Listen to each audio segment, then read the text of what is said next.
સુરતની શાંતિમાં પલિતો ચાંપનારા 28 આરોપીઓ વિરુદ્ધ આકરા પગલાં લેવાઈ રહ્યા છે। એવામાં હવે આ હિંસાને લઈને રાજનીતિ તેજ થઈ છે। કોંગ્રેસે આરોપ લગાવ્યો છે કે સુરતમાં પથ્થરમારાની ઘટના સમયે ભાજપના ધારાસભ્યએ વૈમનસ્ય ફેલાય એવા નિવેદન આપ્યા। કોઈ મુસ્લિમને છોડવાના નહીં આવે। હું તમારી હારી છું। કોઈ પણ મુસ્લિમ છોકરા પથ્થરમારો કર્યો છે એ કોઈને છોડવામાં નહીં આવે। અને આપણે આ ચલાવવાનું પણ નથી।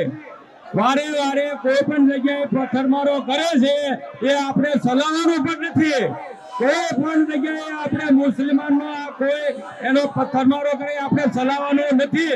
હું તમારી હારી છું, ભારતીય જનતા પાર્ટી તમારી હારી છે અને જે પકડ્યા છે એને છોડવાના પણ નથી। ભાજપ ધારાસભ્યએ જાહેર મંચ પરથી પથ્થરમારાની ઘટના સમયે આ રીતે નિવેદન આપ્યું હતું। હવે કોંગ્રેસનો આરોપ છે કે ભાજપ ધારાસભ્યએ લોકોને ઉશ્કેરવાનું કામ કર્યું છે। समुदाय कौन है? मुसलमान है। और मैं तो फिर यहाँ भी आरोप लगा रहा हूँ कि कांग्रेस इसके पीछे है, क्योंकि कांग्रेस ने कहा था कि ये बांग्लादेश में बना दूंगा। बांग्लादेश में इसी घटना चल रही है 2 दिनों से गणेश उत्सव पर। क्या भारत को बांग्लादेश बनाना चाहते हैं?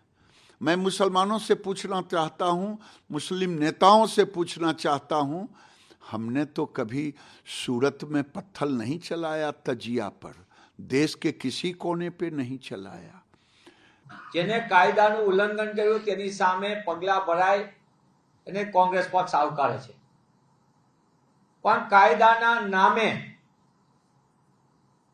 ચોક્કસ સત્તા સાથે જોડાયેલા લોકો એટલે કે ચૂંટાયેલા પ્રતિનિધિ ભાજપાના ધારાસભ્યશ્રી, ત્યાંના ભાજપાના મહિલા મોરચાના નેતા વૈમનસ્ય પેદા થાય તેવા પ્રકારના ખુલ્લેઆમ ભાષણબાજી કરે અને એના કારણે સ્થિતિ વણસે છતાં પોલીસ તેની સામે પગલાં ન ભરે એ ક્યાંનો ન્યાય અને ક્યાંની વ્યવસ્થા?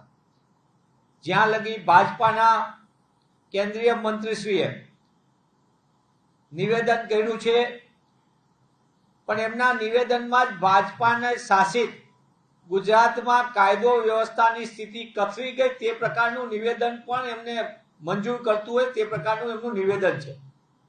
ગુજરાતમાં બાંગ્લાદેશ પાકિસ્તાન બની જાય તો 25 વર્ષની ભારતીય જનતા પાર્ટીની સરકાર, તો કાયદો વ્યવસ્થા અને ગૃહ વિભાગ જેની જવાબદારી બને એ શું કરે છે? શું ગુજરાતમાં આ રીતે ઘૂસણખોર અને ગેરકાયદેસર રહેનારાઓને પનાહ આપવામાં આવે છે ભાજપા સરકારમાં? કેન્દ્રીય મંત્રી ગિરિરાજસિંહનું નિવેદન તો એવું દેખાડે છે કે આવા લોકોને અહીંયા પનાહ મળતો હોય છે, આવા લોકોને અહીંયા સાચવવામાં આવતા હોય છે। તો આ તો ભાજપા સરકારની નિષ્ફળતાને સર્ટિફિકેટ આપતા એવું કેન્દ્રીય મંત્રીનું નિવેદન છે। જ્યારે પણ આવા પ્રકારની ઘટના ક્યાંય પણ બને,